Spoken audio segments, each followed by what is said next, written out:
Nessa semana começa a Libertadores e é claro que os brasileiros, e principalmente o River, são os favoritos a ganhar, mas já tiveram alguns times que surpreenderam todo mundo e foram campeões, batendo os favoritaços, e a gente vai ver 3 times que conseguiram esse feito. Vem comigo! Bom dia, meus amigos e minhas amigas, bem-vindos ao canal Fute na Veia. Para começar, eu já vou avisando que os casos que a gente vai ver aqui são muito mais antigos, porque se você parar pra pensar, de um tempo pra cá, nos times não tá tendo muito campeão improvável, assim, nem na Libertadores e nem na Champions. Na Libertadores, o mais improvável recente talvez tenha sido o Atlético Nacional, em 2016, e na Champions, falar que o Chelsea ser campeão improvável é complicado, mas nas duas vezes que foi campeão, realmente não estava nem perto de seu favorito. Então, se não for contar o Chelsea, talvez o último tenha sido o Porto em 2004. Então faz tempo mesmo que não tem uma surpresa muito grande, nem na Libertadores e nem na Champions. Então já vai se inscrevendo aí no canal, ativa a notificação para não perder os próximos vídeos e comenta aí já quem você acha que é um bom candidato à surpresa. Tirando, obviamente, brasileiros e argentinos, que são os mais fortes sempre. Sei lá, um Olímpia, um Peñarol. Comenta aí quem você acha que pode surpreender nessa Libertadores. Então vamos lá, para começar eu vou explicar os primeiros 2 casos. Nessas 2 Libertadores era diferente. Eram 5 fases de grupos, passavam os 3 primeiros, e aí eram os 15 que passavam, mais o campeão da temporada anterior. Além disso, na época, ao invés de 3 pontos por vitória, eram 2. Então, se você for pesquisar ali a tabela e tal, não se surpreende. Então, para começar, a gente vai falar do Colo-Colo, que foi campeão da Libertadores em 1991. O Colo-Colo é um gigante lá no Chile, é o maior clube disparado lá, mas se você for parar para pensar, na Libertadores, mesmo que os chilenos muitas vezes eram competitivos, não estava nem perto de ser um dos favoritos. Acho que se pegasse os 5 favoritos ali, o Colo-Colo não estaria. O Colo-Colo caiu no grupo com Barcelona de Guayaquil, LDU e Deportes Concepción e passou em primeiro lugar com 9 pontos, invicto, 3 vitórias e 3 empates. Vai para as oitavas de final e nas oitavas eles enfrentam o Universitário do Peru. No primeiro jogo lá no Peru acaba 0-0. No jogo da volta o Colo-Colo vence por 2-1 com gols 83 minutos. O gol da vitória sai no finalzinho e o Colo-Colo passa para as quartas de final. Agora nas quartas ia enfrentar o Nacional do Uruguai. E você vai pensando que o Nacional naquela época era o mesmo que é hoje, que hoje em dia os clubes uruguaios praticamente não conseguem fazer frente nem com a Argentina, nem com o Brasil. Mas na época, o Nacional e o Peñarol também, eles eram muito fortes. O Nacional tinha sido campeão da Libertadores e do Mundial 3 anos antes. Aí no primeiro jogo, o Nacional simplesmente mete um sonoro 4-0 no Nacional. Foi, assim, impressionante. Com a vaga já praticamente garantida, no jogo da volta o Nacional ainda ganha por 2-0, mas já não era muito difícil de virar isso, o Colo-Colo vai à semi. Na semifinal pega o Boca Juniors. E no primeiro jogo na Argentina, o Boca abre o placar bem cedo, 1-0 Boca, e fica assim até o final. O jogo acaba 1-0. No jogo da volta no Chile, o primeiro tempo acaba 0-0 e o segundo tempo é uma loucura. O Colo-Colo arranja 2 gols muito rápidos, um aos 64 e outro aos 66 minutos. Fica 2-0, estava se classificando. O Boca ainda faz um gol, fica 2-1, 2-2 ali no agregado. E aos 82 minutos, o Colo-Colo faz mais um gol, 3-1. Vira o placar e se classifica para a final da Liberta. E o Boca era um time forte pra caramba também. Ele tinha acabado de eliminar, chegou na semi, eliminando o Corinthians e Flamengo com autoridade. Tinha o Batistuta naquele time ainda. Então, foi uma virada impressionante. E na final pegava o atual campeão e favoritaço, Olímpia. No Paraguai, o jogo acaba 0-0. E no jogo da volta, no Chile, o Colo-Colo vence por 3-0, ganha com muita autoridade. É um jogo, inclusive, bem marcado por mística. Tem essa história do torcedor fantasma, que o time foi tirar a foto ali, e aí do nada veio um torcedor do Colo-Colo, um molequinho lá no meio da foto. Então ficou até uma mística bem engraçada, bem meia hora nessa final. Foi um negócio realmente impressionante. Pela campanha, o Colo-Colo dá até pra falar que não foi surpresa, e foi uma campanha até com autoridade, eliminou Nacional, Boca e Olímpia. E jogando bem. Foi uma grande campanha, mais uma prova de que essa campanha foi realmente um encaixe ali na hora, que o time encaixou e funcionou muito bem naquele primeiro semestre. é que depois, no Mundial, o Colo-Colo enfrenta o Estrela Vermelha e toma um 3-0 pro Estrela Vermelha. Estrela Vermelha que também foi uma baita surpresa ter ganhado a Champions.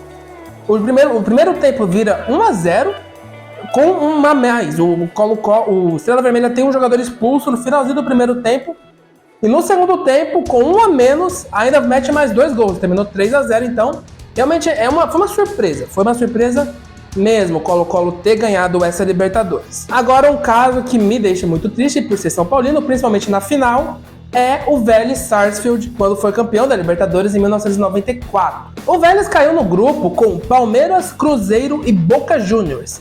Então, assim, ele ainda era o esquema de 5 grupos, os 3 primeiros passavam. Então, dentre esses 4, o Vélez era disparado o favorito a não se classificar. E eles passam em primeiro lugar, perdendo só um jogo, que foi pro Palmeiras. Vai para as oitavas de final e pega o Defensor Sporting, que é o time do Uruguai.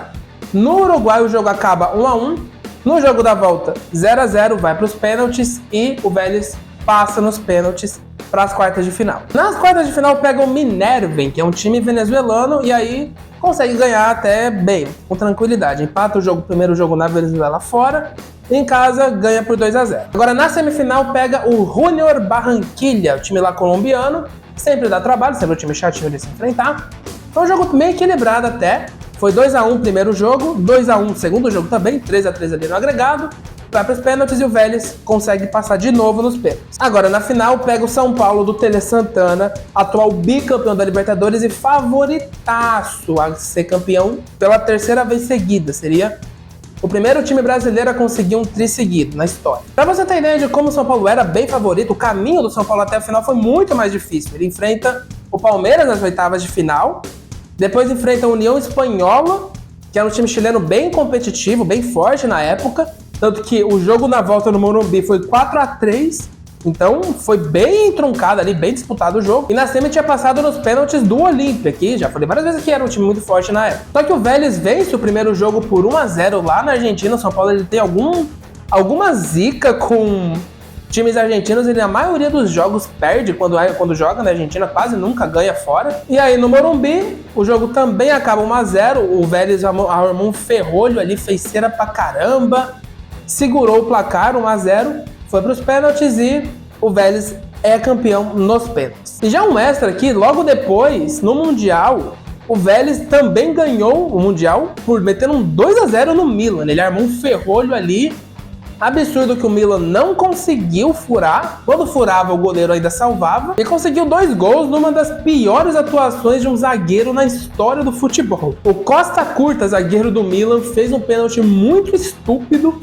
O Vélez abriu o placar e 7 minutos depois ele dá uma entregada, vai dar um passe pro goleiro, dá uma entregada bizarra, o passe vai fraco, sobra pro jogador do Vélez, que faz o gol 2-0, o Milan não conseguiu furar, o Vélez achou esses 2 gols bem achados mesmo e foi campeão mundial ainda. Agora, para finalizar, o Once Caldas em 2004.